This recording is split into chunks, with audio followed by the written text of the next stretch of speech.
साथियों नमस्कार, कैसे हैं आप लोग। आई होप आप लोग अच्छे होंगे। आपकी जो स्टडी चलेगी बहुत बहुत बेहतरीन चलेगी। तो आज की क्लास में बात करेंगे क्लास 12th के बायोलॉजी के बहुत ही इंपॉर्टेंट ऑब्जेक्टिव क्वेश्चन। याद रखिएगा त्रैमासिक परीक्षा के लिए ये बहुत इंपॉर्टेंट क्वेश्चन है, तो आप अच्छे तरीका से देखिएगा, कोई क्वेश्चन को न छोड़िएगा। पूरा गैस क्वेश्चन करके आपके बीच लाया गया है, ठीक है ना। तो चलिएगा बिना टाइम का क्वेश्चन की तरफ बढ़ते हैं। इससे पहले क्लास को लाइक नहीं किया तो क्लास को लाइक करके चैनल को सब्सक्राइब कर लीजिएगा और एक एक क्वेश्चन को जो है बेहतरीन तरीका से समझने का प्रयास कीजिएगा, ठीक है। हमारे साथ आप लोग भी आंसर को लगाते चलिएगा बाबू, ठीक है ना। 1 नंबर क्वेश्चन आपके स्क्रीन पर है, जल्दी से इसका आंसर लगाइएगा। बहुत इंपॉर्टेंट क्वेश्चन लाया गया है आज की इस क्लास में, ठीक है।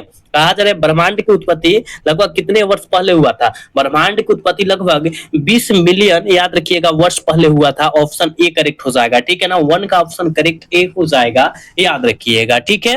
चलो यहाँ जो है 2 नंबर क्वेश्चन में कहा जा रहा है कि पृथ्वी की उत्पत्ति लगभग कितने वर्ष हुआ था। देखो पृथ्वी की उत्पत्ति लगभग कितने वर्ष पहले हुआ था, याद रखिएगा 4.5 बिलियन वर्ष पहले पृथ्वी की उत्पत्ति हुआ था। यानी ऑप्शन क्या होगा, करेक्ट बी हो जाएगा, ठीक है। आप लोग समझिएगा, जितना क्वेश्चन हम करा रहे हैं पूरा गेस क्वेश्चन करा रहे हैं त्रैमासिक परीक्षा के लिए, ठीक है, या फाइनल परीक्षा के लिए, ठीक है ना। आप लोग अच्छे तरीका से देखते चलिएगा सारे क्वेश्चन को। चलो यहाँ बाबू देखो क्या कहा जा रहा है। देखो यहाँ जूमिंग पावर थोड़ा सा कम कर लेते हैं। देखो 3 नंबर क्वेश्चन में बाबू कहा जा रहा है कि जीवन का स्वतः जनन सिद्धांत को जो है किसने नकारा था रे बाबू। आप कहिएगा गुरुदेव जी हम जानते हैं, वो जो है लुई पास्चर ने क्या करा था, नकार दिया था। बिल्कुल ऑप्शन ए करेक्ट हो जाएगा। 3 का ऑप्शन करेक्ट ए होगा, याद रखिएगा बाबू। अगला क्वेश्चन का आंसर लगाइएगा आप सब। देखो यहाँ जो है 4 नंबर क्वेश्चन, देखो आपको नया देखने के लिए मिल रहा है, लेकिन नया नहीं है, पूरे गेस क्वेश्चन है, ठीक है। कहा जा रहा है कि स्टेनली मिलर ने अपने प्रयोग में किन गैसों का मिश्रण किया था। अपने प्रयोग में जो है किन गैसों का मिश्रण कर दिया था, तो याद रखिएगा मेथेन, नाइट्रिक अम्ल और हाइड्रोजन गैस और जल वाष्प को जो है ये क्या कर दिया था, मिला दिया था, मिश्रण कर दिया था। यानी बाबू ऑप्शन क्या होगा, ए हो जाएगा, ठीक है ना। ऑप्शन क्या हो जाएगा, ए करेक्ट हो जाएगा, याद रखिएगा। चलो अगला क्वेश्चन का आंसर लगाइएगा। देखो ये भी बहुत इंपॉर्टेंट है ना। कहा जा रहा है कि मिलर के प्रयोग में कितने डिग्री तापमान रखा गया है। मिलर जी के प्रयोग में जो है कितने डिग्री का तापमान जो है रखा गया है बाबू, तो आप कहिएगा 800 डिग्री। कितना, 800 डिग्री का रखा गया। समझ जाइए कितना डिग्री होता है, ठीक है ना। यानी ऑप्शन क्या होगा, सी करेक्ट हो जाएगा, ठीक है ना। 800 डिग्री सेल्सियस बहुत ताप होता है, ठीक है। चलो अगला क्वेश्चन देखोगे, ये बहुत इंपॉर्टेंट भी है। कहा जा रहा है कि समजात अंग प्रदर्शित करते हैं। समजात अंग किसको प्रदर्शित करता है, तो हमने बतलाया था बाबू, ये जो है ना याद रखिएगा अपसारी विकास को जो है प्रदर्शित करेगा। ऑप्शन ए करेक्ट हो जाएगा, ठीक है। क्लास को लाइक करते रहो और चैनल को सब्सक्राइब भी करते रहो, ठीक है।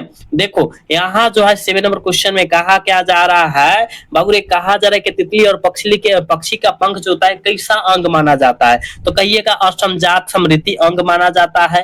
करेक्ट ऑप्शन बी हो जाएगा, ठीक है ना। 7 का ऑप्शन करेक्ट बी हो जाएगा, याद रखिएगा। अगला क्वेश्चन देखोगे, यहाँ 8 नंबर क्वेश्चन में कहा जा रहा है कि असमजात अंग प्रदर्शित करता है। देखो असमजात अंग किसको प्रदर्शित करता है, देखो समजात कहता है बाबू। देखो समजात अंग जो करता है याद रखिएगा अपसारी विकास को, लेकिन असमजात अंग करता है अभिसारी विकास को, ठीक है। यानी करेक्ट ऑप्शन बी हो जाएगा। 8 का करेक्ट ऑप्शन क्या हो जाएगा, बी हो जाएगा। समझ रहा है ना बात को तुम सब। चलो यहाँ कहा जा रहा है 9 नंबर क्वेश्चन में कहा जा रहा है ना, मनुष्य में पाए जाने वाला अवशोषी अंग कौन सा है। मनुष्य में पाए जाने वाला अवशोषी अंग जो होता है इनमें से सभी है, सभी अवशोषी अंग पाया जाता है। यानी ऑप्शन डी हो जाएगा, ठीक है ना। 9 का ऑप्शन डी होगा, याद रखिएगा। चलो यहाँ जो है ना कहा जा रहा है क्या, डार्विन की फ्रिज किसका अच्छा उदाहरण होता है, किसका अच्छा उदाहरण होता है, तो कहिएगा अनुकूली विकिरण का। बिल्कुल ऑप्शन ए करेक्ट हो जाएगा। क्लास को लाइक करते चलिएगा क्योंकि आप सभी के लिए पूरे गेस क्वेश्चन हम लोग करा रहे हैं, ठीक है। चलो कहा क्या जा रहा है, कहा जा रहा है बाबू कि ओरिजिन ऑफ स्पीसीज पुस्तक किसने लिखी है। ओरिजिन ऑफ स्पीसीज पुस्तक जो है किनके द्वारा लिखा गया है, तो हमने बतलाया था कि चार्ल्स डार्विन के साहब लिखे थे। यानी ऑप्शन बी हो जाएगा, ठीक है ना। 11 का ऑप्शन करेक्ट बी हो जाएगा, याद रखिएगा। अगला क्वेश्चन देखोगे 12 नंबर क्वेश्चन में क्या कहा जा रहा है, लहमार्कवाद का मुख्य आधार क्या था। लहमार्कवाद का मुख्य आधार जो था रे बाबू वो क्या था, तो आप कहिएगा अंगों का प्रयोग और अनुकूल अनुकूलन, ठीक है, यानी ऑप्शन करेक्ट बी हो जाएगा। 12 का ऑप्शन जो बच्चा बी लगा रहा है बिल्कुल सही हो जाएगा, ठीक है। नेक्स्ट क्वेश्चन देखोगे 13 नंबर क्वेश्चन में कहा जा रहा है उत्परिवर्तन सिद्धांत किसने दिया था। उत्परिवर्तन सिद्धांत जो है किसने दिया था हो, तो आप कहिएगा सर क्या हुगो डी ब्रिज ने दिया था, बिल्कुल ऑप्शन सी होगा। बहुत गेस क्वेश्चन है, ठीक है, हम करा रहे हैं पूरे गेस क्वेश्चन, आप लोग अच्छे तरीका से सारे क्वेश्चन को देखिए, ठीक है। चलोगे अगला क्वेश्चन देखोगे, देखो कहा जा रहा है 14 नंबर क्वेश्चन में क्या कहा जा रहा है, ये भी बहुत इंपॉर्टेंट है, आपको नहीं मिला होगा ये क्वेश्चन। देखो क्या कहा जा रहा है कि हर्डी बेंगर सिद्धांत का समीकरण क्या है। समीकरण मतलब हर्डी बेगन सिद्धांत जो है कौन सा समीकरण दिया था ये आपको बतलाना है। तो याद रखिएगा ए और बी दोनों समीकरण दिया गया था, ठीक है ना, ए और बी दोनों समीकरण दिया गया था, ऑप्शन डी करेक्ट होगा इसका, ठीक है। चलो देख बाबू यहाँ 15 नंबर क्वेश्चन में कहा जा रहा है ना प्रथम जीव कैसा था। प्रथम जीव जो था कैसा था, प्रथम जीव जो था बाबू कैसा था हो, आप कहिएगा सर रसायन परपोषी के जैसा था, ऑप्शन करेक्ट बी हो जाएगा, समझ रहा है। चलो यहाँ कहा जा रहा है ना डायनासोर किस काल में विलुप्त हुए रे, बहुत इंपॉर्टेंट है रे बाबू, डायनासोर किस काल में विलुप्त हुए जल्दी से बतला दो।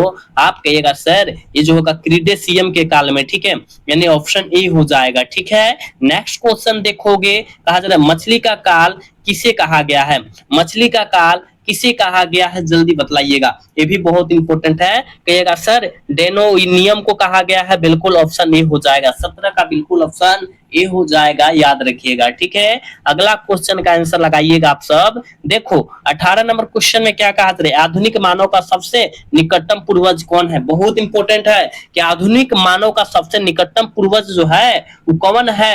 आप कहिएगा सर क्रोमैग्नन, ठीक है, क्रोमैग्नन। ये क्वेश्चन आपको नहीं मिला होगा देखने के लिए, ठीक है, आप सब याद करते चलिए, बहुत इंपॉर्टेंट क्वेश्चन है, बतला रहे हैं ना, बहुत इंपॉर्टेंट क्वेश्चन है, जितना हम क्वेश्चन आपके बीच दे रहे हैं करा रहे हैं, ठीक है। चलोगे अगला क्वेश्चन का आंसर लगाइएगा आप सब। देखो बाबू होमो कहा जा रहा है क्या कि होमो इरेक्ट की मस्तिष्क की क्षमता कितनी होती है, ठीक है ना। इरेक्टस की जो होती है मस्तिष्क क्षमता जो होती है वो कितनी होती है, आप कहिएगा सर 900 सीसी होती है, बिल्कुल ऑप्शन बी हो जाएगा, ठीक है ना, बिल्कुल 19 का ऑप्शन बी होगा, याद रखिएगा। अगला क्वेश्चन बाबू देखो यहाँ पर कहा जा रहा है ना, कहा जा रहा है 20 नंबर क्वेश्चन में कि कहा जा रहा है कि नीएंडरथल मानव का निवास स्थान कहाँ है। इस जो है मानव का निवास स्थान जो है कहाँ पर है, तो आप कहिएगा सर पूर्वी और मध्य एशिया में है, यानी ऑप्शन बी करेक्ट होगा 20 का, ठीक है। क्लास को लाइक करते रहो सारे बच्चे। देखो 21 नंबर क्वेश्चन में कहा जा रहा है जीवन का रासायनिक सिद्धांत किसने दिया था।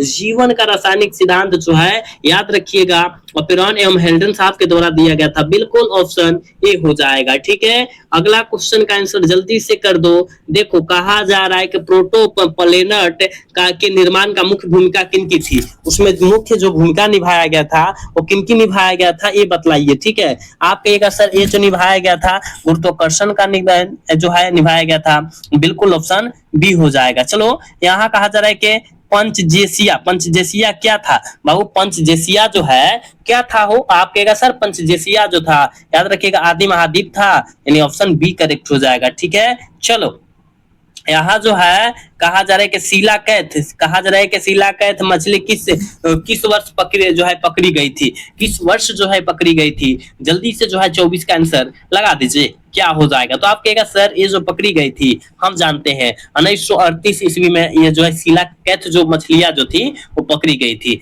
चलो अगला क्वेश्चन देखो कहा गया है कि अर्कोरियो पर्टेरिक्स किनके बीच की कड़ी है, किसके बीच की कड़ी है, आप कहेगा सरीसृप पक्षियों के बीच की कड़ी है, ऑप्शन ए हो जाएगा। 25 का करेक्ट ऑप्शन ए हो जाएगा, याद रखना। चलो यहाँ जो है 26 नंबर क्वेश्चन में कहा जा रहा है क्या कि बेल चमगादड़ और चीता के अग्रपाद क्या है, मतलब कैसा अंग है, ठीक है ना।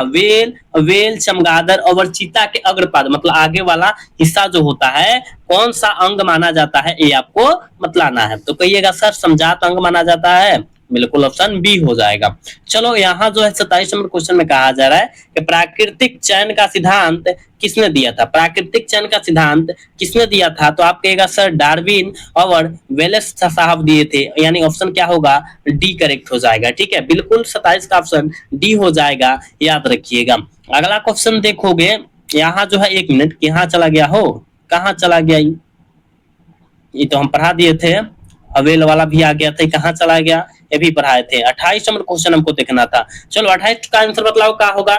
चलो देख बाबू, कहा जा रहा है कि औद्योगिक, कहा जा रहा है कि औद्योगिक मालिन्यज्म किसका उदाहरण है। ये किसका उदाहरण होता है, तो आप कहेगा सर प्राकृतिक चयन का उदाहरण होता है, यानी ऑप्शन करेक्ट भी होगा। क्लास को लाइक करते रहो सारे बच्चे, क्लास को लाइक करते रहो, ठीक है। चलो यहाँ जो है 29 नंबर क्वेश्चन में क्या कहा जा रहा है, जेनेटिक डिफ्ट कहाँ प्रभावित होता है। जेनेटिक जो होता है, डिफ्ट जो होता है, कहाँ प्रभावित होता है, ये आपको मतलाना है। तो छोटी आबादी में प्रभावित होता है, ऑप्शन करेक्ट भी हो जाएगा 29 का, याद रखिएगा। 30 नंबर क्वेश्चन में बाबू कहा जा रहा है का कि जी करेगा जीन प्रवाह क्या है। जीन प्रवाह जो है क्या है, जल्दी से आंसर लगाओ। तो कहिएगा जीनों का एक सदस्यत्व दूसरी समझात अंग होता है, यानी ऑप्शन क्या हो जाएगा, ऑप्शन बी करेक्ट हो जाएगा, ठीक है। चलोगे ऑप्शन बी करेक्ट होगा, याद रखना। चलो कहा जा रहा है क्या 31 नंबर क्वेश्चन में के संस्थापना संस्थापक प्रभाव संबंधित है। संस्थापक प्रभाव किससे संबंधित रहता है, ये आपको आंसर